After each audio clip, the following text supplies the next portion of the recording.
क्या आप जानते हैं, साल में सिर्फ एक ही रात ऐसी होती है जब चांद अपनी किरणों से धरती पर अमृत बरसाता है। वही रात है शरद पूर्णिमा की रात। इस पावन अवसर पर भगवान विष्णु और देवी लक्ष्मी स्वयं लोकों में विचरण करते हैं, और जो भी व्यक्ति इस दिन श्रद्धा से व्रत करता है, उसके जीवन से दुख, दरिद्रता और रोग दूर हो जाते हैं। अश्विन मास के शुक्ल पक्ष की पूर्णिमा तिथि को यह व्रत रखा जाता है। इस दिन पवित्र नदियों में स्नान करने, दान करने और भगवान विष्णु की आराधना करने का विशेष महत्व है। रात के समय खीर बनाकर उसे चांदनी में रखा जाता है, क्योंकि माना जाता है कि इस रात चंद्रमा की किरणों में अमृत तत्व होता है, जो उस खीर को दिव्य और औषधीय बना देता है। अगले दिन उसी खीर को प्रसाद के रूप में ग्रहण किया जाता है। अब सुनिए शरद पूर्णिमा व्रत से जुड़ी वह प्राचीन कथा, जो इस व्रत के चमत्कारिक फल को बताती है। बहुत समय पहले की बात है। एक नगर में एक साहूकार रहता था। उसकी दो बेटियां थीं। दोनों ही पूर्णिमा का व्रत करती थीं। बड़ी बेटी श्रद्धा और नियम से उपवास करती थी, जबकि छोटी बेटी व्रत को अधूरा छोड़ देती थी। समय बीता और दोनों का विवाह हो गया। बड़ी बेटी ने विवाह के बाद भी अपनी श्रद्धा बनाए रखी और व्रत करती रही। उसकी आस्था और भक्ति के कारण उसे एक सुंदर और स्वस्थ संतान की प्राप्ति हुई। लेकिन छोटी बेटी को संतान प्राप्ति में कठिनाई होने लगी। वह बहुत दुखी रहने लगी और बार बार सोचती, कहीं यह मेरे अधूरे व्रत का फल तो नहीं।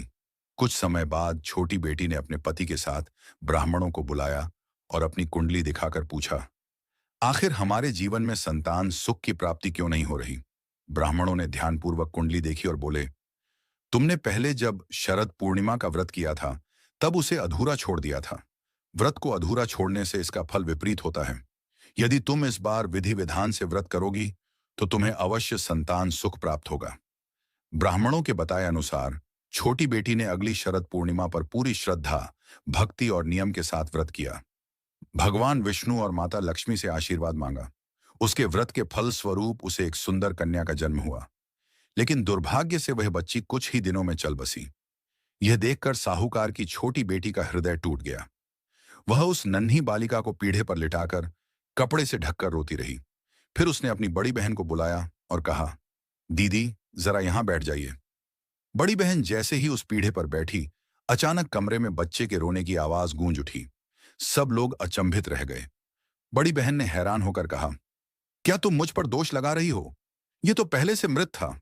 छोटी बहन ने आंसुओं से भीगे स्वर में कहा, नहीं दीदी, यह तो आपके व्रत के प्रभाव से जीवित हुआ है।